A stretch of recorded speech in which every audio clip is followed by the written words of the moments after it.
Hi all, soya biryani எப்படி செய்யலாம் பார்க்கலாம் வாங்க. இதுக்கு தேவையான இன்கிரீடியன்ஸ் 3 வெங்காயம், 3 தக்காளி இது ரெண்டுமே நைஸாக கட் பண்ணி எடுத்து வச்சிருக்கேன்.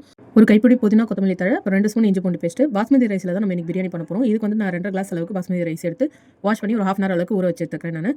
நெக்ஸ்ட் வந்து நம்ம சோயா சங்க்ஸ் வந்து மேரினேட் பண்ணுறதுக்கு ரெடி பண்ணலாம். சோயா சங்க்ஸ் வந்து நம்ம சுடு தண்ணியில் போட்டு அதை தண்ணியெலாம் பிழிஞ்சு எடுத்துக்கலாம். இதில் வந்து கொஞ்சமாக சால்ட் ஆட் பண்ணிக்கிறேன். 1/4 ஸ்பூன் அளவுக்கு மஞ்சத்தூள், ஒரு ½ ஸ்பூன் அளவுக்கு வந்துட்டு மிளகாய் தூள். நான் வந்து குழம்பு மிளகாய் தூள் தான் யூஸ் பண்ணுறேன். ஸோ இதெல்லாம் போட்டுட்டு நம்ம தயிர் வந்து ஒரு 2 ஸ்பூன் அளவு போட்டு நல்லா வந்துட்டு பிசைஞ்சு நம்ம மேரினேட் பண்ணி வச்சிடலாம் வருமா. நெக்ஸ்ட் அடிக்கிறமான பாத்திரத்தில் எண்ணெய் ஆட் பண்ணிக்கலாம். இது கூட 2 ஸ்பூன் வந்துட்டு நெய் ஆட் பண்ணிட்டு வெங்காயம் வந்து நல்லா கிளாஸ் வர வரைக்கும் நல்லா வதக்கிக்கலாம். வெங்காயம் வதங்கினதுக்கப்புறம் நம்ம வந்து தக்காளி ஆட் பண்ணிக்கலாம். தக்காளி நல்லா மசிச்சு விடணும். நல்லா மசிஞ்சதுக்கப்புறம் வந்துட்டு நம்ம இஞ்சி பூண்டு பேஸ்ட் வந்து 2 ஸ்பூன் ஆட் பண்ணிக்கலாம்.